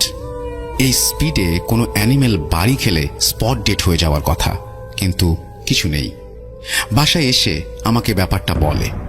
গাড়িটা যেভাবে ডেন্ট পড়ে গেছে তাতে অনেক বড় কিছুর সাথে ধাক্কা খেয়েছে বলেই মনে হচ্ছে, কিন্তু কিছুই দেখেনি। এর কয়েকদিন পর ও আবার একই রাস্তা দিয়ে যায়। আসার সময় অনেক বড় একটা হোয়াইট অ্যালবিনো হরিণ দেখতে পায়, কিন্তু এই এলাকায় এটা বিরল। হরিণটা একটু পর অন্ধকারে মিলিয়ে গেল। সার্চ করে জানতে পারলাম এই এলাকাতে রেড ইন্ডিয়ানরা নানান রকমের পূজা আর অনুষ্ঠান করত, আর সেই সাদা হরিণ তাদের বিশ্বাস মতে হলো পবিত্র আত্মা। অনেক রেড ইন্ডিয়ানকে এখানে নির্মমভাবে মেরে ফেলা হয়েছিল। অনেকেই এই হরিণ দেখতে পায়, কেন জানা নেই। স্টোরি 3, চম্পা গাছের জিন। আমি তখন ক্লাস 10-এ পড়ি চিটাগংয়ে। আমার বাবা বড় সরকারি কর্মকর্তা ছিলেন, তাই আমরা ওনার অফিস থেকে বরাদ্দ পাওয়া বাংলোতে থাকতাম। বাংলোটা ছিল একদম পাহাড়ের ওপর। ওই পুরো এলাকাতেই প্যারানরমাল প্রবলেম ছিল। এখানে শুধু একটা বাংলোর এক্সপিরিয়েন্স বলছি। বাংলোটা শিফট হওয়ার পর দেখলাম রাতে ওই এলাকায় অনেক অন্ধকার হয়ে যায়, তাই বাংলোর চারিদিকে লাইট জ্বালানো থাকতো। রাতে শিয়াল বারান্দায় ঘোরাঘুরি করত। পাহাড়ের ঢালে শিয়ালরা বাসা বেঁধে থাকতো। কোনো প্রবলেম হচ্ছিল না তেমন, ভালোই লাগতো। আমরা খেয়াল করলাম বাসার চারিদিকে মাটির শানকিতে সূরা লিখে ঘর বন্ধ করে রাখা আছে। একদিন বাসা রং করানোর জন্য মিস্ত্রি আসে। ওরা রং করার জন্য সেই মাটির শানকিগুলো খুলে ফেলে। ঘটনা ওই দিন সন্ধ্যায় লোডশেডিং শুরু হয়। গরমকাল ছিল, তাই কারেন্ট চলে যাওয়ার পর রুমের বাইরে বারান্দায় বাতাস খেতে বের হলাম। আমার তখন চুল খোলা। বারান্দায় এক কোনায় বিশাল বড় চম্পা গাছ, বাতাসে মিষ্টি ফুলের গন্ধ, ভালোই লাগছিল। আমি চম্পা গাছের ডালের নিচে গিয়ে দাঁড়ালাম। হঠাৎ করে কেউ আমার ওপর বালি ছুঁড়ে মারল। হ্যাঁ, বালি, কয়েক মুঠো বালি হবে। বালুর মতো মনে হলেও ছোট ছোট অনেক পাথর একসাথে পড়ার কারণে শব্দ হলো। আমি চিৎকার দিয়ে উঠলাম। শুনে আমার বাবা মা ছুটে আসলেন। চম্পা গাছে তখন যেন ঝড় চলছে, আর অন্য কোনো গাছে একটি পাতাও নড়ছে না। আমাকে তাড়াতাড়ি ঘরে ঢুকানো হলো। পরদিন 4 জন হুজুর আসলেন আর ঘর বন্ধ করে দিলেন। চম্পা গাছ গজার পেরেক মারা হলো, অন্য বড় গাছগুলোতেও পেরেক মেরে দেয়া হলো। তারপর কয়েকদিন শুধু ওই চম্পা গাছটা নড়ত। হুজুর জানালেন এই এলাকায় জিন থাকে এবং অনেক জিনের উপদ্রব। এই মাটির শানকিগুলো খুলে ফেলার কারণেই এরকম সমস্যা শুরু হয়েছে, আর এগুলো খুলে ফেলার কারণেই জিনরা বাসার কাছেও আসতে পারছে। আমাকে একা চুল না বেঁধে, মাথায় কাপড় না দিয়ে ঘর থেকে বের হতে মানা করে দিলেন। জানতে পারলাম ওই জায়গায় কেউ রাতে একা চলাফেরা করে না। আমরা নতুন এসেছি আর ভয় পাবো বলে আমাদের জানান নাই ওনারা। এর কয়েকদিন পর আমি আব্বা বারান্দায় দাঁড়িয়েছিলাম, দেখলাম দূরে একটা গাছের ডাল কেউ যেন একা একা নাড়াচ্ছে, যেন একটা অবয়ব দেখা যাচ্ছে সেখানে। মনে হলো সে লাফ দিল, এমন আওয়াজ হলো। দেখলাম কালো অবয়বটা একটু নিচে নেমে আসছে। আমরা দেখতে পাচ্ছি তার চোখ গোল গোল কালো সবুজ। সে গলায় ভর দিয়ে গাছের ডালে দোল খাচ্ছে, সামনে আর পেছনে, পেছনে আর সামনে, সামনে আর পেছনে। আপু বললেন আওয়াজ না করতে। আমি চুপ থাকলাম, ভয় না পাওয়ার চেষ্টা করলাম। আমি আর আব্বু দাঁড়িয়ে দেখছি, সে ঝুলছে, দোল খাচ্ছে, আমরা নড়ছি না।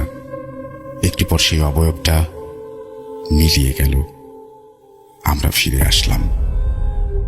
অন্য সময় হলে একসময় আমি ভয় পেতাম, এইসব ঘটনা যেন নিত্যদিনের সঙ্গী হয়ে গেল আমার। ওনারা যেভাবে বলেছে আমি সেভাবে আর কি বলছি, যে মামা যেটা করে আর কি, তো উনি প্রতিদিনের মতোই সেদিনও মাছ ধরতে চলে যায়। তো মাছ ধরতে চলে যায় বলতে একটা চল আর হাতে একটা টর্চ লাইট এন্ড একটা বাজারের থলে যেটাতে মাছ রাখবে।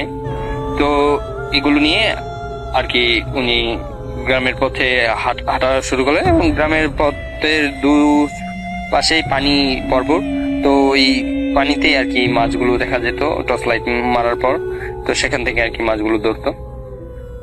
তো যেটা হয় আর কি, একটা সময় দলবদ্ধভাবে অনেকে আর কি মাছ ধরে, এই যেমন 5 হাত 10 হাত দূর দূর এইভাবে একজনের পর একজন মাছ ধরতে ধরতে যায়।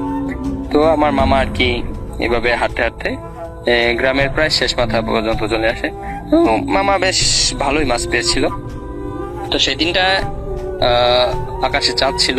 তো মামা যেটা ভাবলো যে রাস্তার ওই পাশে, মানে রাস্তাটার মাঝখান দিয়ে আর কি রাসেল ভাই একটু খালি জায়গা যেখানে আর কি মাটি ছিল না, ওইটাকে আর কি আমাদের গ্রামের ওই নানাবাড়ি যে গ্রামটা ছিল ওইখানে আর কি পাঙ্গুন্তি নামে পরিচিত ওই জায়গাটার নাম। তো ওই জায়গাটাতে সচরাচর অনেকের সাথে অনেক ঘটনা ঘটেছে। তো ওই জায়গাটা পাস করতে গেলে আপনার মনে করেন 7 থেকে 8 হাত এতটুকু আর কি জায়গা গেট। তো ওইখানে পানি আছে, মানে আপনার গলা থেকে বুক পানি পর্যন্ত। তো আমার মামা যেটা করলো আর কি, কাপড় চাপড় সব খুলে উনি ওই পাশে চলে গেলেন, এবং ওই পাশে যাওয়ার পর মানে উনি এরকম একটা সিদ্ধান্ত নিয়ে গেলেন যে ওই পাশে তো কেউ যাবে না, তো আমি যদি যাই ওইদিকে রাস্তাতে বেশ ভালো মাছ পাওয়ার সম্ভাবনা আছে। তো যেটা হয় আর কি, আমার মামা রাস্তার ওই পাশে চলে যাওয়ার পর উনি ওই দিকে গিয়ে টর্চ লাইট দিয়ে আর কি মাছ ধরছিলেন, এবং ধরতে ধরতে বেশ খানিকটা সময় পার হয়ে যায়। এবং উনি সেই মাছ ধরা জিনিসটা খেয়াল করছিলেন। তো ওনার সময়ের দিকে তেমন একটা খেয়াল ছিল না। তো উনি যেহেতু 9টা 9:30টার দিকে বের হয়েছিলেন, তো প্রায় 2-1.5 ঘন্টার মতো সময় পার হয়ে যায়, এবং প্রায় 10টা বা 10:30 11টার মতো সময় হয়ে যায়।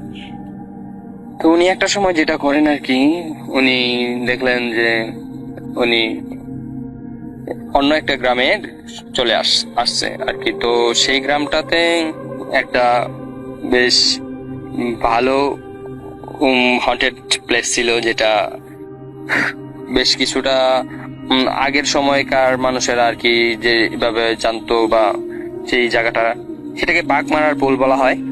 তো সেই বাঘমারার পুলে কাছাকাছি চলে আসে। তো মামা দেখলো ওনার যে বাজারের ব্যাগটা ছিল, যে থলেটা ছিল, সেটা প্রায় অর্ধেকের মতো ভরে গেছে মাছ শিকার করতে করতে। অনেক সময় ভালোই মাছ পেয়েছে, অনেক সময় যেহেতু মাছগুলো ধরছিল মামা। তো মামা যেটা করলো আর কি, উনি এই ভাবলো যে এই পুল পর্যন্ত যাবে, তারপর উনি বাসার দিকে ব্যাক করবে। তো উনি যতই পুলের দিকে আগাচ্ছিল তো উনি আস্তে আস্তে একটা শব্দ শুনতে পাচ্ছে, মানে একটা ছোট্ট বাচ্চা, মানে একবারে ছোট্ট একটা বাচ্চা যেভাবে কাঁদে তো সেভাবে কাঁদছিল একটা বাচ্চা এরকম। তো উনি প্রথমে ভাবলো যে এত শুনশান জায়গায় মানে বাচ্চার কান্না কোথা থেকে আসবে। তো উনি যেটা আর কি করলো, উনি আস্তে আস্তে সেই বাগমারা পুলের দিকে আস্তে আস্তে এগোতে লাগলো এবং একটা সময় বাচ্চার কান্নাটা অনেকটাই স্পষ্ট হলো। তো উনি যেটা করলো আর কি, বাগমারা পুলের এই যে গোড়ার সাইডটা আছে, মানে পুলের নিচে থেকে মানে ঢালু একটা সাইড আছে রাস্তা থেকে, যে পুলের একটা ঢালু সাইড, তো এর ঠিক পাশেই দেখলো কিছু ঝোপঝাড়ের মতো, ওইখানে আর কি একটা থলের মতো, একটা পোটলার মতো পড়ে আছে। তো আমার মামা যেটা করলো, ওইখানে টস মারার পর দেখলো হ্যাঁ একটা থলে আছে, আর ওই থলে থেকেই বাচ্চার কান্নাটা আসছে। তো উনি এই জিনিসটা দেখার পর আর কি ভাবলো, মানে স্বাভাবিক ভাবেই নিল যে এ তো শুনশান জায়গায়, মানে হয়তোবা কোনো দুষ্ট লোক এই বাচ্চাটাকে রাখতে চাচ্ছে না, বা তারা হয়তোবা বাচ্চাটাকে জন্ম দেওয়ার পর সেটাকে আর কি হয়তো বা লালন পালন করতে চাচ্ছে না, তো বিদায় এখানে বাচ্চাটাকে, যেহেতু জনমানবহীন জায়গা, তো এই জায়গাতে বাচ্চাটাকে ফেলে রেখে গেছে। তো এটা ভাবার পর আমার মামা খুব একটা সেট হয় এবং উনি যেটা করে আর কি, উনি সেখান থেকে ওই বাচ্চাটার যে থলেটা ছিল ওই থলে সহই আর কি বাচ্চাটা, মানে একটা পলিথিন ব্যাগের মতো করে সেই থলেতে রাখা বাচ্চাটাকে। তো মামা সেই পলিথিন ব্যাগের যেই হ্যান্ড যেই ধরার যেই সিস্টেম গুলো থাকে দেখবেন রাসেল ভাই, বড় বড় ফলের যে পলিথিন গুলো ওই রকম আর কি। তো উনি সেই পলিথিনের সাথেই বাচ্চাটাকে নিলেন এবং যখন উনি আমার মামা যখন ওই বাচ্চাটাকে হাতে নিলেন থলে সহ, এবং তখন দেখলেন যে বাচ্চাটা একদম স্টিল চুপ হয়ে গেছে, মানে কোনো প্রকার কথাবার্তা নেই আর কি, মানে কান্নার শব্দটা বন্ধ হয়ে গেছে। তো মামা এটা ভাবলেন যে আমি যেহেতু মানুষ, তো মানুষের সংস্পর্শে আসার সাথে সাথে হয়তো বা বাচ্চাটা বুঝতে পারছে, তো বাচ্চাটা এখন শান্ত হয়ে গেছে, কান্নাকাটি বন্ধ করেছে। তো মামা আর কি বাসার দিকে হাসছিলেন এবং মামার এরকম একটা পরিকল্পনা ছিল যে যদি বাসায় মনে করেন বাচ্চাটাকে লালন পালন করতে চায়, তাহলে হয়তো বা লালন পালন করবে, বা কিংবা গ্রামে যারা অনেকে আছে, 2-1 গ্রাম পর পর যে অনেকের বাচ্চা হয় না, ছেলে মেয়ে নেই, তো তারাও যদি চায় তাহলে তাদেরকে দিয়ে দিবে বাচ্চাটা, তারা লালন পালন করবে। তো এমন একটা পরিকল্পনা করে আমার মামা আর কি বাচ্চাটাকে বাসার দিকে নিয়ে আসছিল এবং মামারও মাছ প্রায় ধরার শেষ পর্যায়ে। তো মামা যেটা করে যে বাচ্চাটাকে নিয়ে উনি আস্তে আস্তে বাসার দিকে আসছিল, তেমন কোনো অস্বাভাবিক কোনো কিছু আর কি তো উনি তখন ফিল করেনি। তো মামা এভাবে হাঁটছিল। তো একটা সময় যেটা হয় আর কি রাসেল ভাই, উনি খেয়াল করছে ওনার যে মাছের ব্যাগটা ছিল ওই ব্যাগটা আস্তে আস্তে যেমন হালকা হয়ে যাচ্ছিল।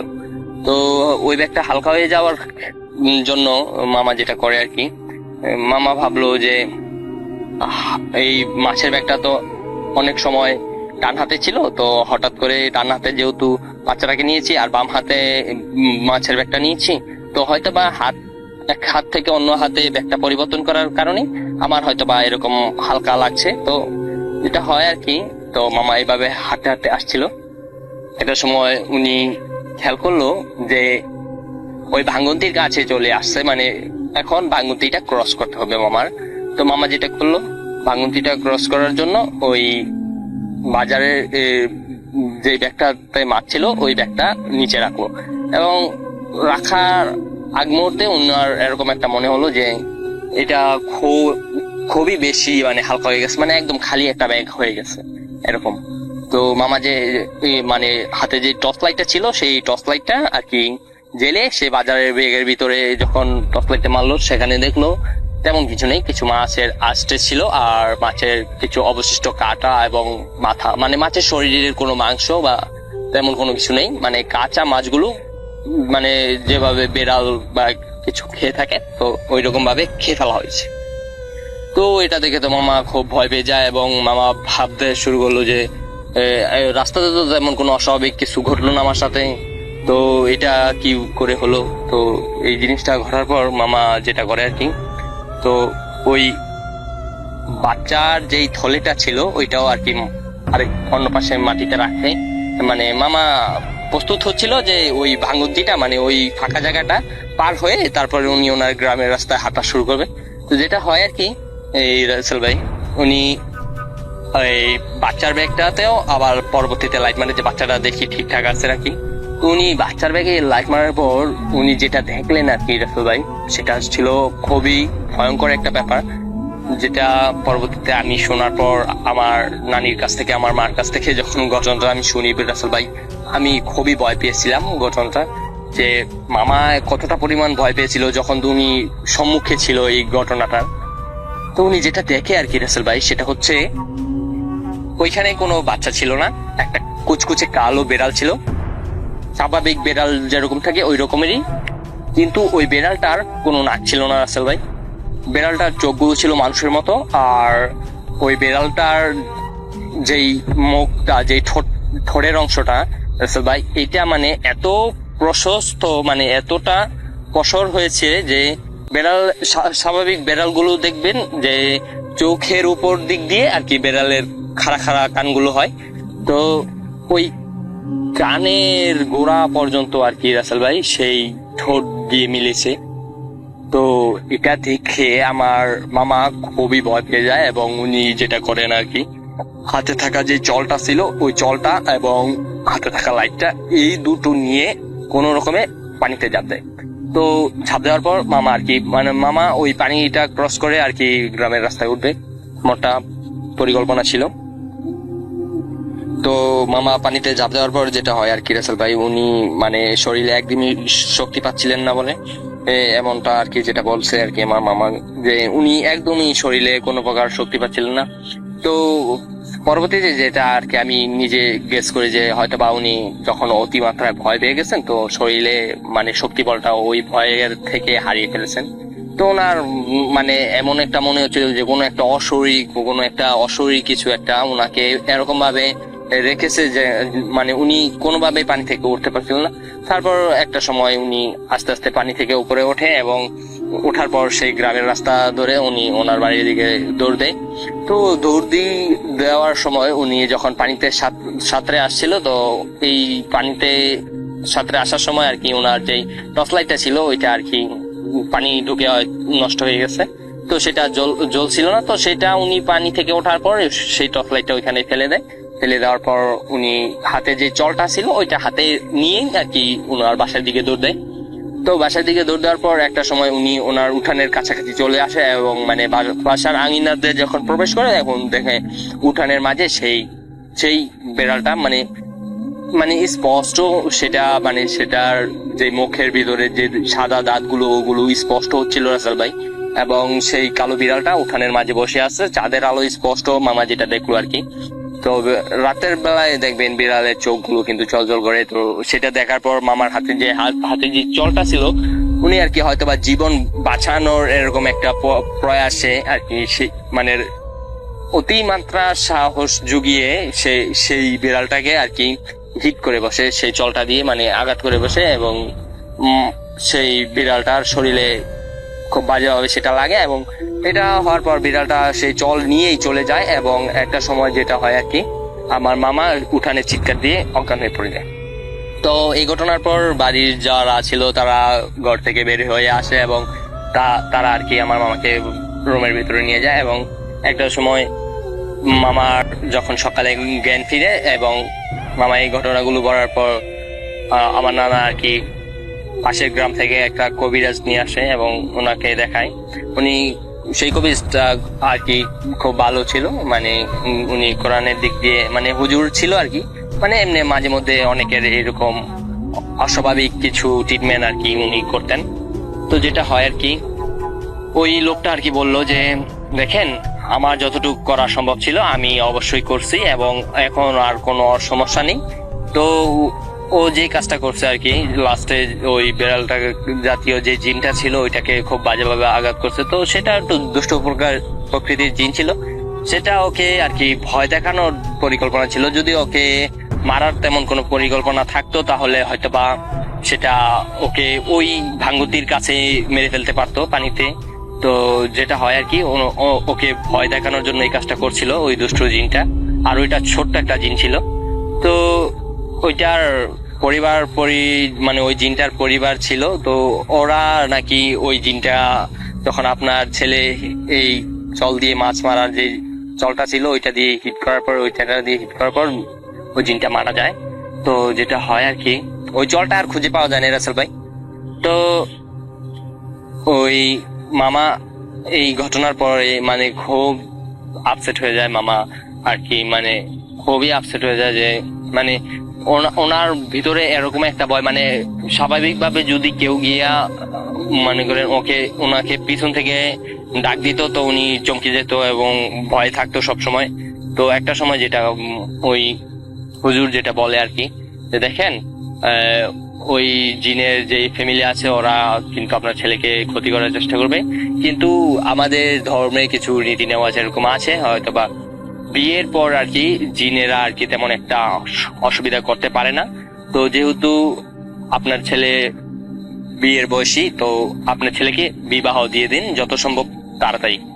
তো ওই হুজুরটা এরকম একটা সময় ধরে দিয়েছিল যে 4 মাসের ভিতরে যাতে আমার মামাকে বিয়ে দেওয়া হয়।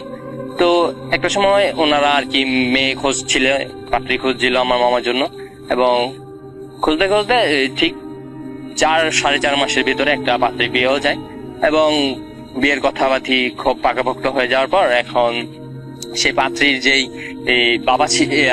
বাবা ছিল, তো উনি আর কি আমার নানাকে একটা গরু দেয় মানে বিয়ের আগেই, যে এই গরুটা আপনার নিয়ে যান, যখন আমার মেয়েকে বিয়ের পর আপনাদের বাসায় যাবে তখন আমার মেয়ে এই গরুটাকে লাভবান করবে, এরকম একটা কথা বলে আর কি দেওয়া হয়। তো 5 মাসের মাথায় যেটা হয় আর কি, সেই গরুটা মারা যায় এবং তার 3 থেকে 4 দিন পর আমার মামাও মারা যায়। তো আমার মামা মারা যাওয়ার পর এই যেই মেয়ের সাথে আর কি আমার মামার বিয়ের ঠিক হয়েছিল, সেই মেয়ের বাবার যেই ছেলে আছিল ওরা আর কি সবাই আসে, এবং আসার পর একটা সময় তারাও বেশ একটা আপসেট ছিল, এবং একটা সময় আমার মামার যেই কাফনের কাপড়টা ছিল ওইটা সহ ওরা ওইটার টাকাটা পর্যন্ত দেয়। তো যদিও ওদের সাথে তেমন ভাবে আমাদের কোনো আত্মীয়তা হয়নি, কিন্তু তারপরও ওদের সাথে আমাদের শেষ পর্যন্ত রিলেশনশিপটা অনেকটা ভালোই একটা ঘনিষ্ঠ একটা রিলেশনশিপে পরিণত হয়েছিল।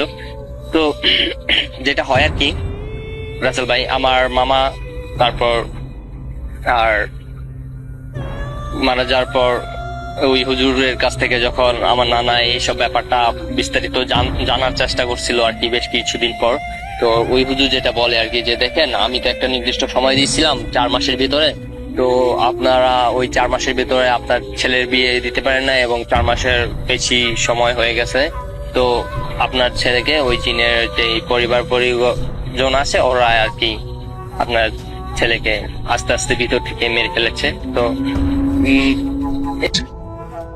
গত 2 দিন আগে আমি তাহাজ্জুদের নামাজ পড়ার জন্য রাতে উঠি, তখন আনুমানিক 12:40 থেকে 45 বাজে। আমি ওযু করে নামাজের প্রস্তুতি নিচ্ছি। আমার ঘরে সবসময় আগরবাতি থাকে, একটা আগরবাতি ধরাবো, তো আমি আমার ঘরে 4-5টা লাইটার থাকা অবস্থায়ও একটা লাইটার থেকে আগুন ধরাতে পারলাম না।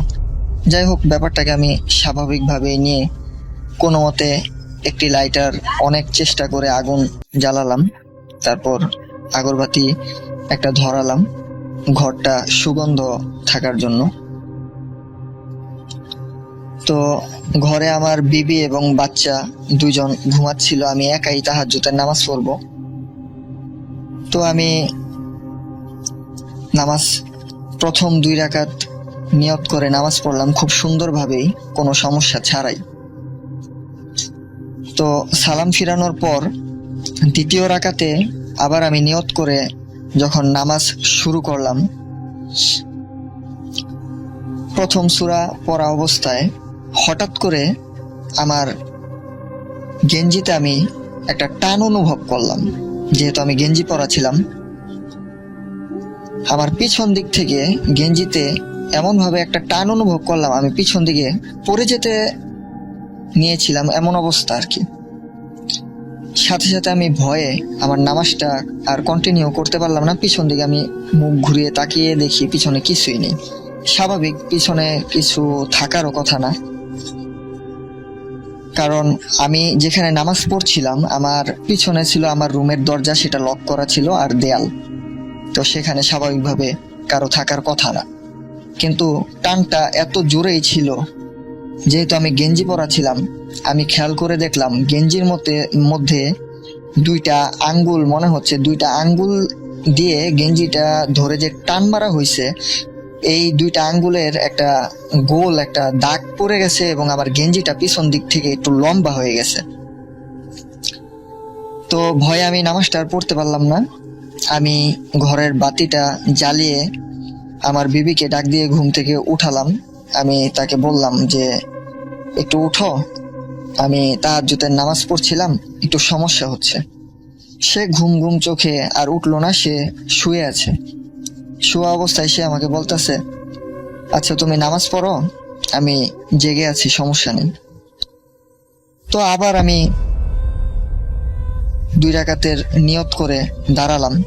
প্রথম সূরা পড়া অবস্থায় আবারও পিছন দিক থেকে, এবার আর টান অনুভব হয় নাই, কিন্তু একটা দমকা বাতাস আমার পিছন দিক থেকে আমাকে ধাক্কা মারলো। ধাক্কায় আবার আমি সামনের দিকে মানে ঝুঁকে পড়ে যেতে নিয়েছিলাম, এমন একটা দমকা বাতাস, গরম বাতাস আমার পিছন দিক থেকে ধাক্কা লাগলো আমার। আবারও আমি স্বাভাবিকভাবে ভয় পেয়ে, যেহেতু আমি পড়ে যেতে নিয়েছিলাম, আবার আমি পিছন দিকে মুখ ঘুরিয়ে ফেলছি। আমার নামাজটা আমি আর পড়তে পারলাম না। সাথে সাথে আমি মুখ পিছন দিকে ঘুরালাম, সেই একই অবস্থা, পিছনে কিছুই ছিল না, কিন্তু বাতাসটা আমার শরীরে লাগলো। তো যেহেতু আমি এদিক সেদিক তাকাচ্ছিলাম, আমার বিবি আমাকে ডাক দিয়ে জিজ্ঞেস করলো, আবার কি হয়েছে, তুমি কি আবার ভয় পাইছো? তো আমি তাকে আর কিছু বললাম না। আমি তাকে বললাম যে আমার নামাজ পড়তে সমস্যা হচ্ছে, তুমি একটু উঠা বসো, আমি নামাজটা শেষ করি। আমার বিবি বিছানায় উঠে বসলো। আমি আবার নিয়ত করলাম, নিয়ত করে আবার 2 রাকাত নামাজ আমি শেষ করে সালাম ফিরে আমি উঠলাম।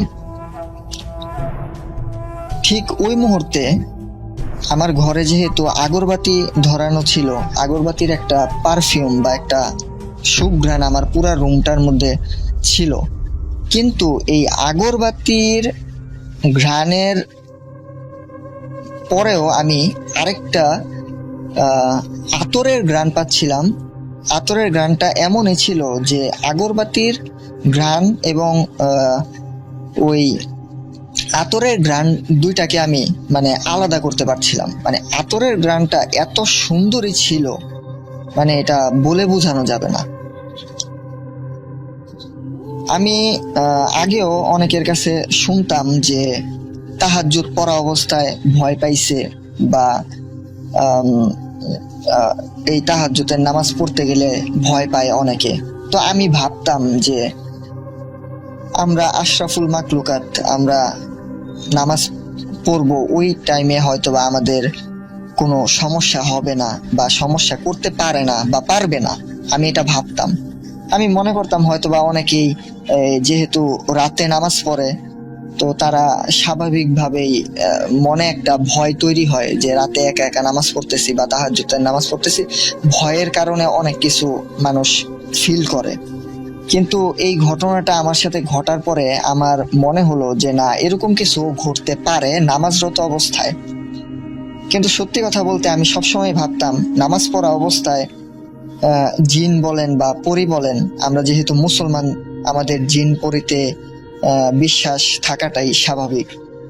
আমিও বিশ্বাস করি জিন আছে, কিন্তু নামাজরত অবস্থায় তারা এইভাবে ভয় দেখাতে পারে বা সমস্যা করবে আমি কখনো ভাবি নাই। যদি আমার সাথে না ঘটতো, আমি হয়তোবা কারো কাছে এটা শুনলে মনে করতাম যে তারা হয়তোবা এটা এমনি বলছে বা এত রাতে নামাজ পড়ে দেখে তারা ভয় পায় বা কিছু একটা আমি মনে করে নিতাম, কিন্তু যেহেতু আমার সাথে ঘটছে সেহেতু আমি বুঝতে পারলাম যে এমন কিছু ঘটতে পারে। কিন্তু নামাজ পড়া অবস্থায় যে বা পরে আমি যেই আতরের ঘ্রাণটা বা যেই সুঘ্রাণটা আমি পাচ্ছিলাম, আমি ভূত.কমেও বা আগে আপনার ভূত FM শোতে অনেক ঘটনাই শুনেছি এমন যে ভালো জিনের থেকে সুঘ্রাণ আসে বা শয়তান বা খারাপ জিনদের থেকে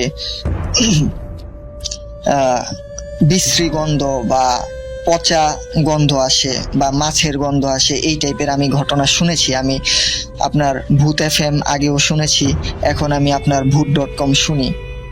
কিন্তু যেহেতু আমি আতরের ঘ্রাণ পেয়েছি বা সুঘ্রাণ পেয়েছি, সেহেতু সেটা ভালো জিন হতে পারে।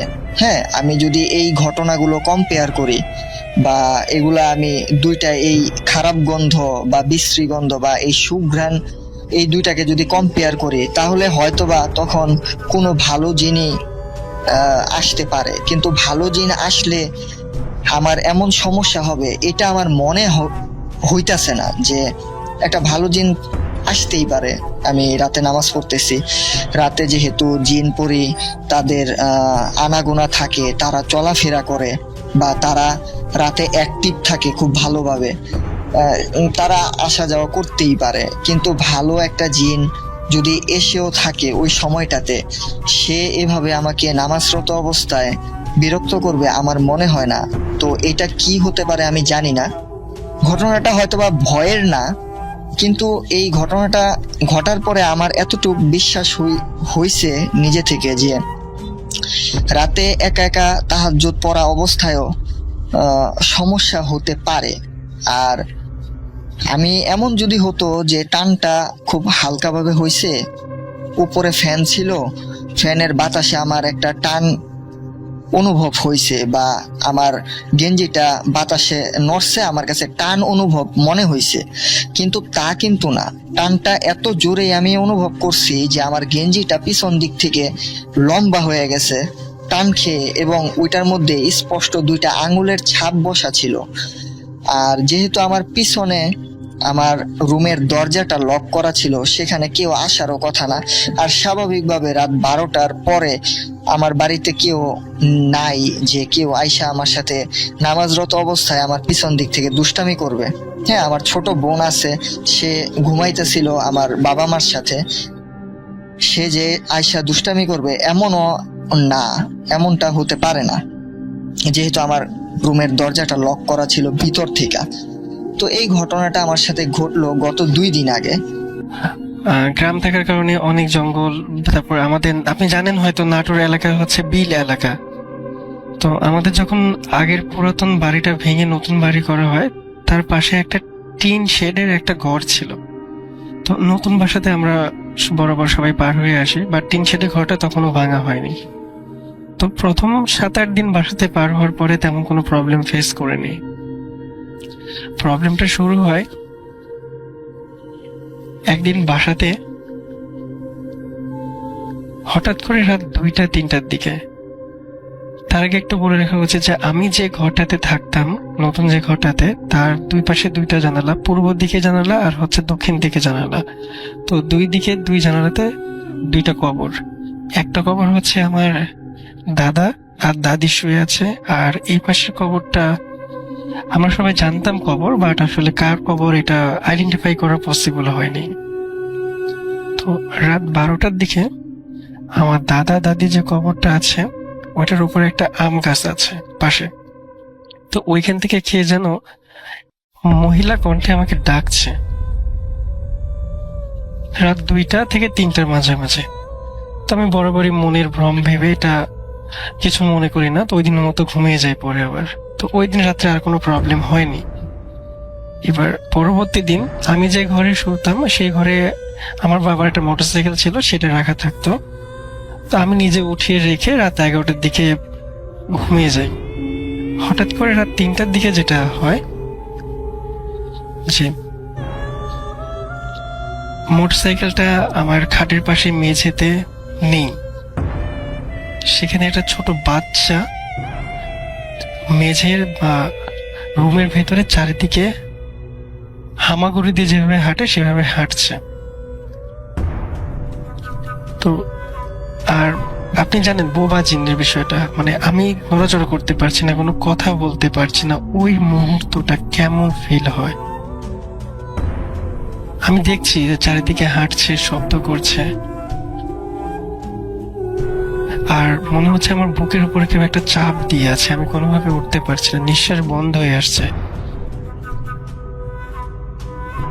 তো আমি পরে ভীত সন্তুষ্ট হয়ে আমি এখানে জ্ঞান হারাই। পরের দিন সকালে যখন ঘুম থেকে উঠি প্রায় 10টা, তো উঠে আমি আমার আব্বু আম্মুর কাছে বিষয়টা শেয়ার করলাম। তো তারা বললো এটা মনের ভুল বা স্বপ্ন দেখেছে হয়তো এই ধরনের কোনো বিষয়। তো আমি অতটা গুরুত্ব দিই না। যথারীতি পরবর্তী দিন রাত্রে আমি ঠিক একইভাবে গাড়ির ঘরের ভেতরে রেখে ঘুমিয়ে যাই। তো সেই দিন যেটা হয় সেটা হচ্ছে সবচাইতে ভয়ানক। আমি যেটা এক্সপেক্ট করিনি যে এইটা হবে আমার সাথে, সেইটা হচ্ছে আমি ঘুমিয়ে গেছি 12টা সাড়ে 12টার দিকে, আধো ঘুম আধো জাগা। আমার দরজার ওপাশ থেকে কেউ আমাকে ডাকছে। এখন আমি নিজের জ্ঞানে উঠছি না। আমি যখন আমাকে ডাকা হয়েছে তখন আমি জানতে পারছি ডাকছে, এরপর আমি আবার ঘুমিয়ে যাই। রাত 3টার দিকে আমি নিজেকে আবিষ্কার করি আমাদের যে টিনের ঘরটা আছে ওই ঘরের প্রচন্ড বৃষ্টি হচ্ছে, এর মধ্যে ওই ঘরের থেকে আমি আব্বু আম্মুকে ডাকছি। আমার মানে তখন মনে হচ্ছে যে আব্বু আম্মা ঘরের মধ্যে শুয়ে আছে, আমি প্রচন্ড জোরে চিৎকার করে ডাকছি, বাট তারা কেউ শুনতে পাচ্ছে না। আমি অনেক কষ্টে দরজা পর্যন্ত পৌঁছাই, আর আমাকে কেউ পেছন থেকে টানছে এমনটা মনে হচ্ছে। আমার তখন চোখ বন্ধ করে জোরে চিৎকার দিই, আর সে চিৎকারটা দিয়ে আমি আমার ঘুম থেকে উঠি। উঠে দেখি কি আমার পুরো শরীর ভিজে গেছে, কাদা পানি যুক্ত। তো এরপরে যথারীতি আব্বুকে যে ডাকছি, যে ঘুম থেকে তুলে বিষয়গুলো তারা দেখে নোটিস করছে যে আসলে একটা প্রবলেম হচ্ছে এখানে। তো পরবর্তী ওই দিনটা হচ্ছে আবার আব্বু আম্মু আমার সাথেই থাকে। তখন আমি ক্লাস 10-এ পড়ি 2010 সালের। তো পরের দিন আব্বু আম্মু একটা হুজুর ডেকে নিয়ে আসে আমাদের পাশে, নিয়ে এসে বাড়ি বন্ধ করে দেয়। বন্ধ করে দেওয়ার পরে আমি যেদিন বাড়িটা বন্ধ করে দেওয়া হয়, আমি নিজে যে বিষয়গুলো করা হয়, যে আপনার রিচুয়াল করার পরে যে বাসাটা বন্ধ করা হয়, তো এরপরে যে বিষয়গুলো, যে ইনস্ট্রুমেন্ট গুলো থাকে সেগুলো আমি নিজে প্ল্যান করেছি আমার বাসায় প্রত্যেকটা পয়েন্টে। তো পরের দিন রাত্রে জাস্ট একটাই বিষয় জানতে পেলাম যে বিষয়টা ভালো হলো না। আমাকে স্বপ্নে শিখে বলছে যে বিষয়টা ভালো হলো না। তো তারপরে আরো ছোটখাটো অনেক ঘটনা আছে।